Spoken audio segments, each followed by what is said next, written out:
Now, since we want this hair back here to go more up, we're gonna cut the top of the hair. That's why I'm cutting the top.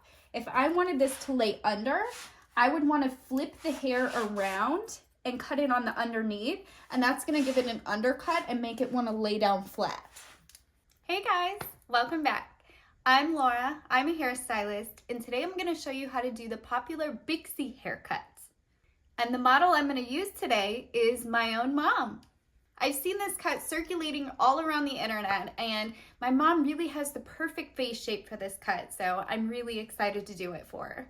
Okay, so I've first off sectioned the hair into 4 sections. We've divided the top, the sides, and the back. The top gets sectioned right where the curve starts to form on the head. So to make it easier, you can take a comb and put it against the side of the head, and you can see where the curve starts to form. So that's how we've distinguished the top from the sides and the back. So we'll begin by sectioning off the first piece we're going to cut. We're going to divide the back into 2 sections. Well, 3 sections technically. We're going to do about 1 inch on this bottom section, and then these 2 get combed to the side. I like to use the ears as a clip and comb the hair in front of the ears, and that holds them out of the way. Now there are a number of different variations for this cut, and they come in different lengths. So you can take this as long or as short as you really like. My mom likes to keep her hair a bit shorter in the back, but we do want to create a little bit of volume and movement with some flippingness, so we don't want to take it too short. Now I'm going to do this entire cut with my razor, and then once we're done, we're going to dry it and go back and texturize it with my texturizing shears. So it's important to pay attention to the angles that you're holding the hair at when you're cutting it. That's how you create layers. That's how you create the graduation, and that's what shapes the haircut. We want to hold the hair at a 45-degree angle from the head. So this would be 90 degrees. I'll turn it here. This would be 90 degrees.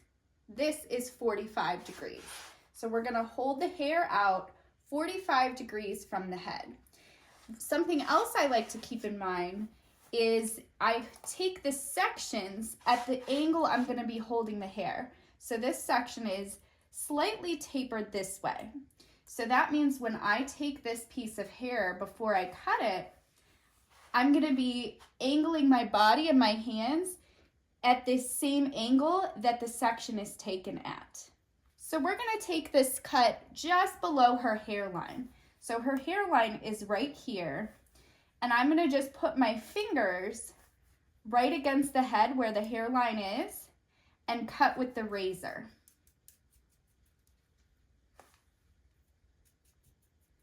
The reason I like to use a razor cut, especially on my mom's fine hair, is because it cuts the hair at an angle and it gives the hair more volume as the day goes on. If it's cut with scissors, it's not cut at an angle and it's cut very bluntly, and the hair can't really climb on top of the rest of the hair, so you ultimately don't get as much volume and movement.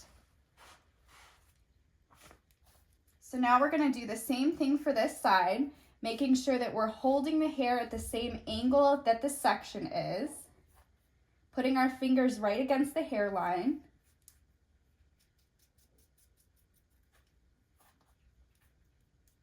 And here you can see where my other piece is from the last section we cut. So we can see where our guide is. We want to connect this side to this side.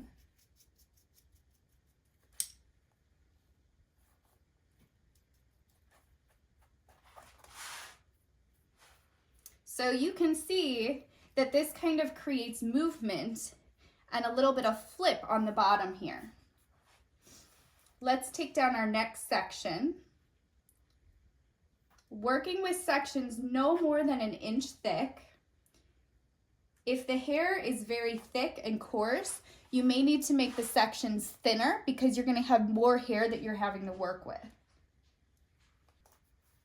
Okay, so now since this section is further up on the head, we're not going to hold the hair down at the hairline.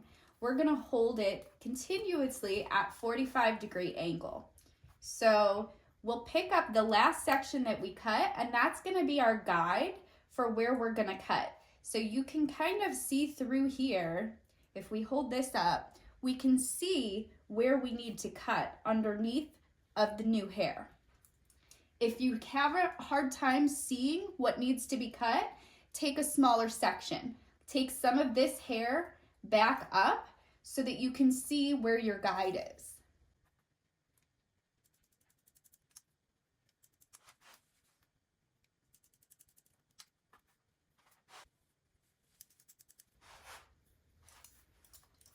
And then when you comb it down, you can see how that falls really nicely.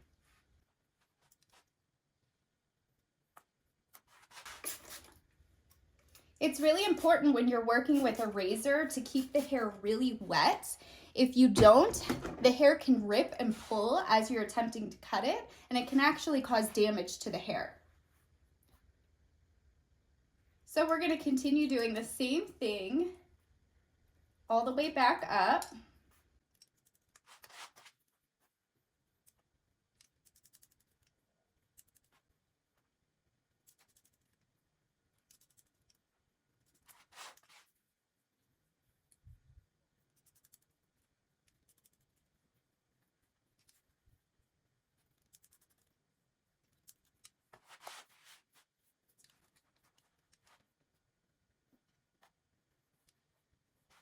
Depending on how long the hair was to begin with, you may or may not have a whole lot that you have to cut once you get to these top layers.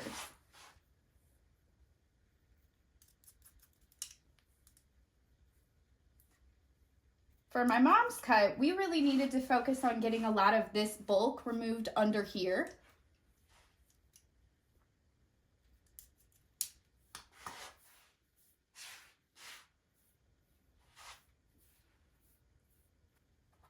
Okay, so as we move on to the side, we're going to do basically the same thing. We're going to take this top section and clip it out of the way.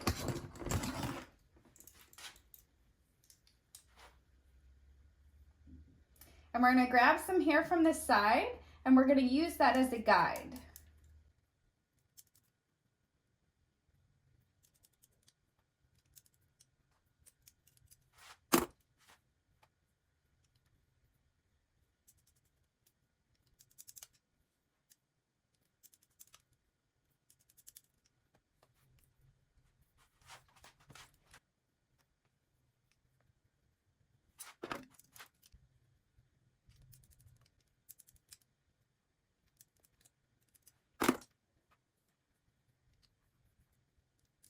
Okay, so now that we're at the top, we're going to start in the back, and we're going to take about the same size section.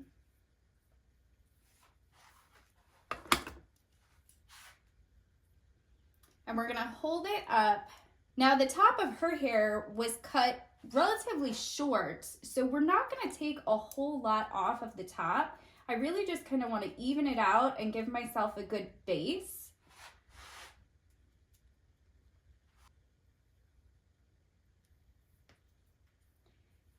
And the next section, we're actually going to over direct to where the first piece was cut. So instead of holding that straight up from where it grows, we're going to pull it backwards to blend with the previous section. So we're over directing this piece to where the back piece was.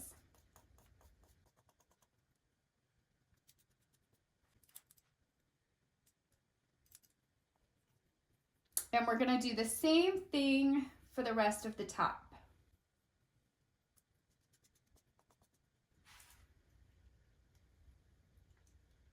Over directing the hair will stop the layers from up front from getting too short. This is how you make it kind of like a bob. The front pieces will stay a little longer.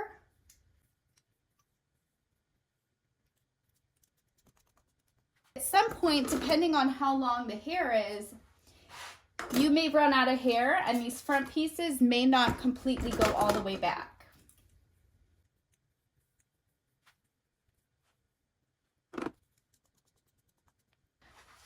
Okay, next we're going to cut the front pieces. So we're going to take about an inch section and we're going to give her bangs. We're going to cut them right about her eyebrows.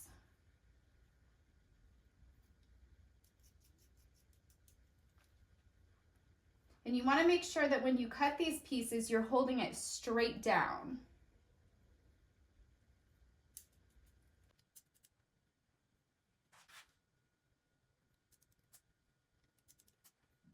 And next what you're going to do is you're going to softly blend them into the sides to create a face frame.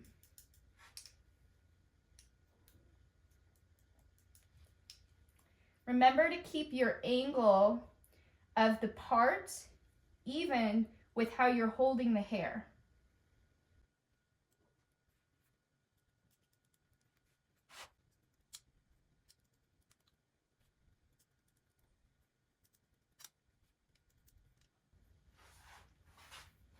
Next, we're going to blend the bangs into the top. So we're going to take a section of hair about an inch thick, and we're taking it vertically instead of horizontally this time. And we're going to hold it out about 90 degrees from the head. And we can see, you can see right here, this is where the bangs are, and this is where the layers from the back meet. So we're holding it at a different angle, and we can see what needs to be cut here. So you're going to make the bangs meet the layers in the back.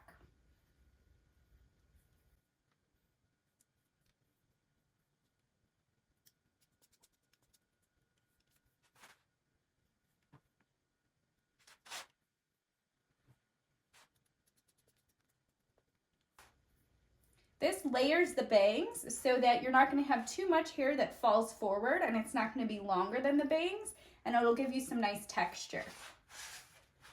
Next, we're going to take the top and we're going to blend it into the sides. So basically the same thing that we just did with the bangs, we're going to do with the top to the sides.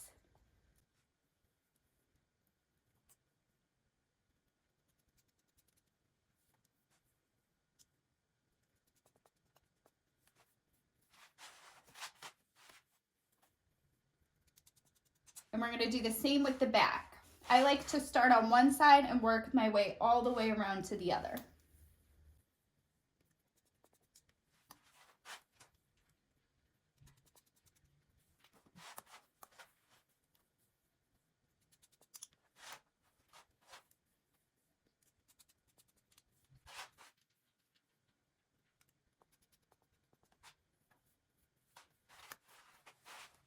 Okay, so that's all for our wet cutting, and now we're going to move on to blow drying and then texturizing. I'm first going to spray the hair with a little bit of prime spray.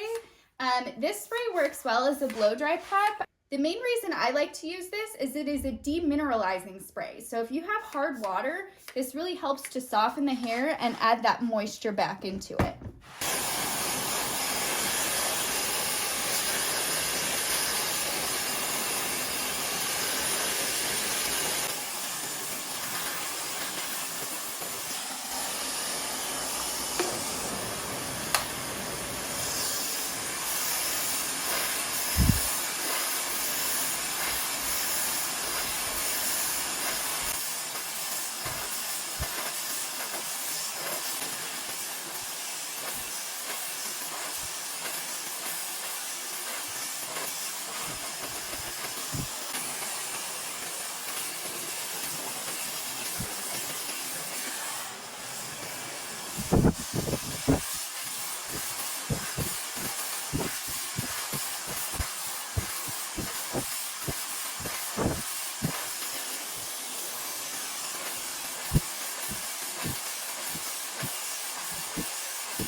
So texturizing, in my opinion, is the most important part of a haircut. In this step, we're gonna remove bulk from certain areas, and that'll help to shape the cut.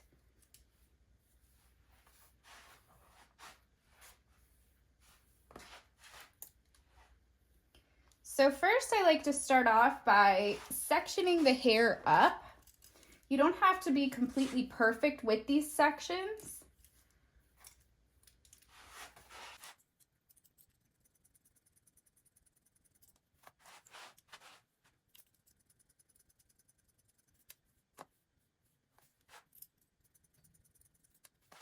Now, since we want this hair back here to go more up, we're gonna cut the top of the hair. That's why I'm cutting the top.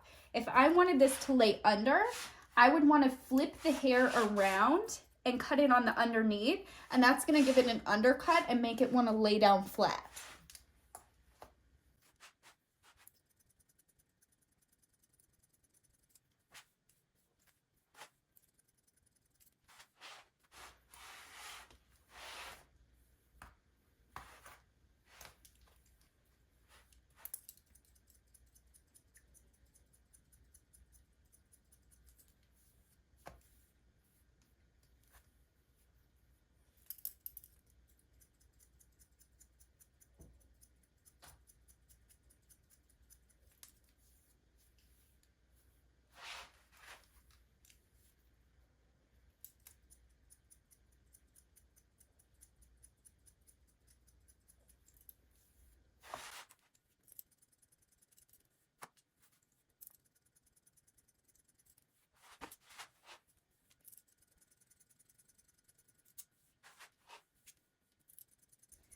Now, if you don't know how to texturize with a straight shear like this, you can use thinning shears to go through and texturize the ends.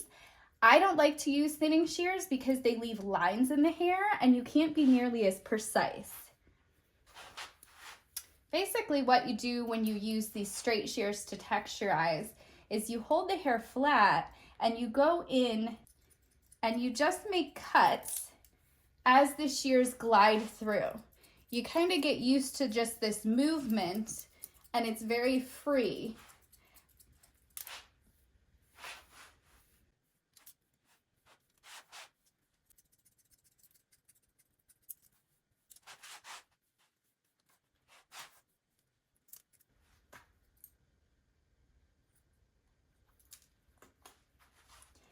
Now, once you're done texturizing the back, you can go in and just kind of clean up your line at the bottom. A lot of times once you dry the hair will lay a little bit more funky because now the hair is in its natural state and the direction that the hair grows out of the head is going to become more apparent. This means you may have cowlicks or different just swirls that make the hair lay in different positions.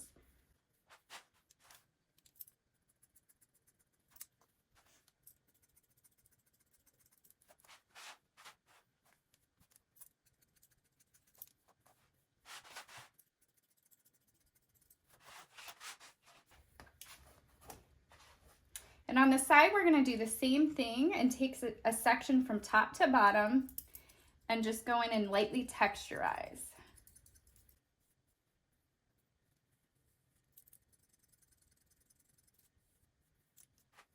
Can you see how much lighter that made that hair?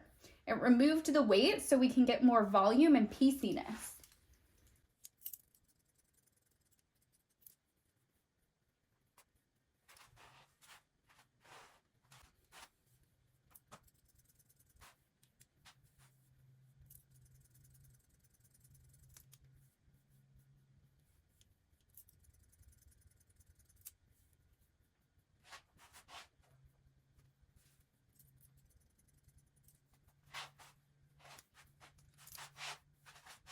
And finally, we're going to go through the top and just lightly texturize that as well.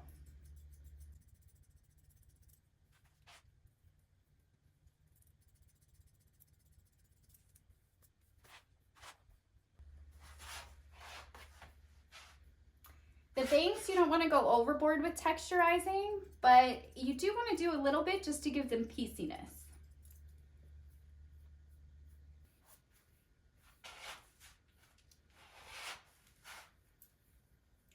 Since she wears her hair this way, this side's gonna be a little bit heavier. So we'll go in and take a section and go straight out, kind of at an angle here, and texturize throughout this section.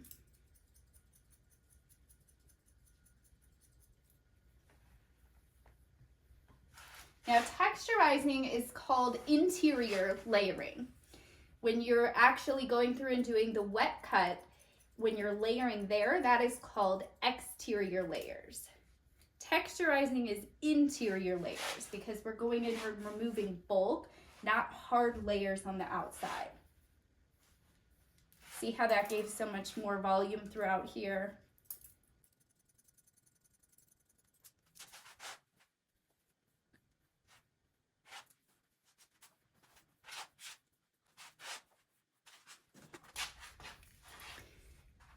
So to get the most volume when you're adding your hairspray, I like to take my fingers and put it in at the crown and pinch, and then spray the hairspray from the bottom. So you're spraying up.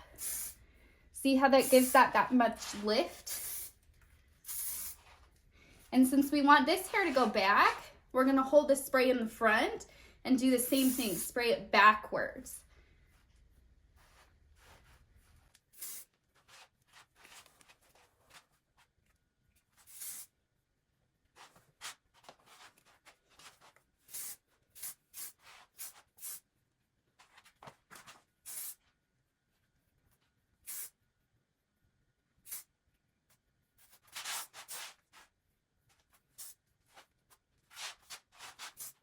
And there you have it.